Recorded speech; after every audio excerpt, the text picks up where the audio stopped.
Tata sons के प्रमुख चंद्रशेखरन महाराष्ट्र के मुख्यमंत्री फडणवीस से मिले और राज्य के विकास को लेकर भी चर्चा हुई। तो नोएडा एक्सप्रेसवे पर 66% तक बढ़ गए प्रॉपर्टी के रेट। देश की प्राइम लोकेशन पर महंगी हुई जमीनें। दिल्ली के द्वारका एक्सप्रेसवे के बाद एनसीआर का नोएडा एक्सप्रेसवे पर देश में प्रॉपर्टी के रेट सबसे ज्यादा बढ़े हैं। वहीं कोलकाता में जो ट्रेनी डॉक्टर केस का मामला हुआ, उस केस में पूर्व प्रिंसिपल को बेल मिली। सीबीआई 90 दिन में चार्जशीट पेश नहीं कर पाई। अब दूसरे केस में हालांकि वो जेल में ही रहेंगे, लेकिन फिलहाल एक केस में उन्हें बेल मिल चुकी है। बंगाल में शिक्षक भर्ती घोटाले पर खबर आ रही कि पार्थ चटर्जी की जमानत याचिका मंजूर हुई। सुप्रीम कोर्ट ने कहा कि ट्रायल कोर्ट 31 दिसंबर से पहले आरोप तय करें। हर हाल में 1 फरवरी तक रिहाई होनी चाहिए। छत्तीसगढ़ के बीजापुर में सुरक्षा बलों ने 2 नक्सलियों को और मार गिराया। कल भी 7 नक्सलियों को टपकाया था, अब 2 को और गिराया है। फायरिंग अभी भी जारी है। गृह मंत्री अमित शाह के दौरे से 2 दिन पहले कुल 9 नक्सली ढेर हुए। राजस्थान बेस्ट वेडिंग डेस्टिनेशन घोषित हुआ। ट्रेवल प्लस लीजर की तरफ से राजस्थान राज्य को यह अवार्ड दिया गया। राजस्थान की उप मुख्यमंत्री दिया कुमारी का भी कहना है कि सरकार के 1 साल पूरे होने के मौके पर राजस्थान में सड़क परियोजनाओं का शिलान्यास किया जाएगा। 6322 किलोमीटर लंबाई में ग्रामीण क्षेत्रों में राजस्थान में सड़कों को विकसित किया जाएगा। नई सड़कें बनाकर जोड़ा जाएगा। जम्मू कश्मीर के लोगों के लिए भी बड़ी खुशखबरी आई है। जम्मू में खुलने जा रहा टाइटन वर्ल्ड का एक्सक्लूसिव शोरूम।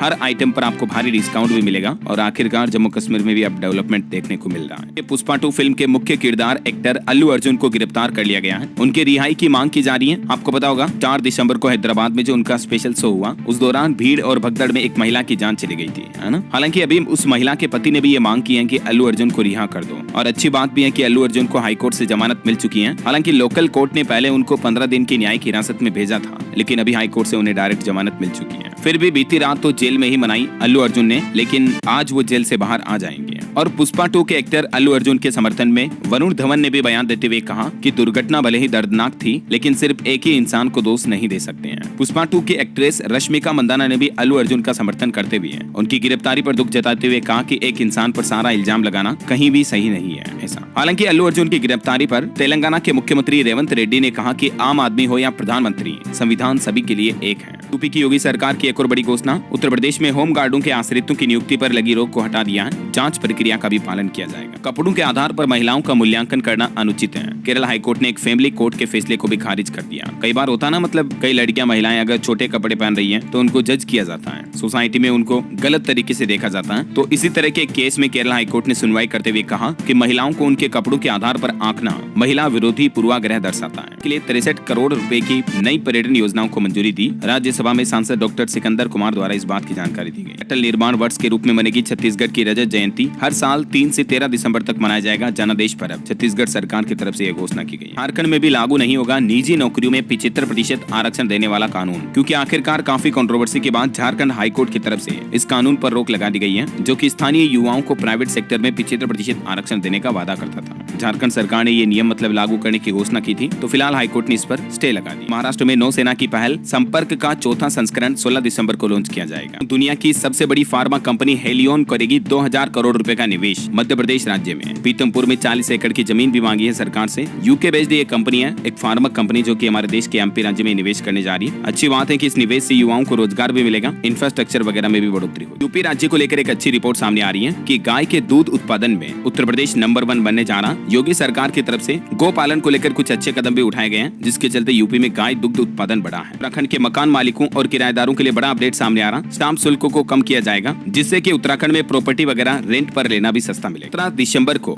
राजस्थान राज्य के 21 जिलों को बड़ी सौगात मिलने जा रही है। राजस्थान की भजनलाल सरकार अपनी पहली वर्षगांठ पर कई नई योजनाओं की शुरुआत करेगी और इस दौरान प्रधानमंत्री नरेंद्र मोदी भी राजस्थान का दौरा कर सकते हैं, यहाँ जनसभा भी करेंगे। अब रजिस्ट्री के लिए अपॉइंटमेंट लेना जरूरी होगा। 17 दिसंबर से ही बिहार मुजफ्फरपुर में ये नई सुविधा शुरू होने जा रही है। तमिलनाडु के मुख्यमंत्री द्वारा हाल ही में जो एक्सीडेंट की घटना हुई थी, उसमें पीड़ितों को 3-3 लाख रुपए का मुआवजा देने की भी घोषणा की। छत्तीसगढ़ के सभी संभागों में खुलेगा SIMS हिम्स। जल्द ही मरीजों को ऑर्गन ट्रांसप्लांट वगैरह की सुविधा भी मिलेगी। छत्तीसगढ़ की विष्णुदेव साय सरकार की तरफ से ऑफिशियली ये बड़ी घोषणा की गई है। सभी संभागों में ये एडवांस हॉस्पिटल सुपर स्पेशलिटी अस्पताल की शुरुआत की जाएगी। देखिए, राजस्थान में विद्युत संयुक्त संघर्ष समिति की बैठक हुई। 16 दिसंबर को 1 दिवसीय प्रदर्शन करने का फैसला लिया गया। राजस्थान के 17 जिलों के डिस्कॉम कर्मचारी भी इस बैठक में हिस्सा लेंगे। राजस्थान की भजनलाल सरकार ने महिलाओं को भी बड़ी सौगात देने की घोषणा की है। राजस्थान गवर्नमेंट का कहना है कि एक नए कार्यक्रम की शुरुआत की जाएगी और इस कार्यक्रम में 1 लाख नवीन लखपति दीदी का सम्मान किया जाएगा। मतलब महिलाओं को रोजगार और उद्यमिता के नए अवसर दिए जाएंगे। 45 लाख स्वयं सहायता समूहों के लिए भी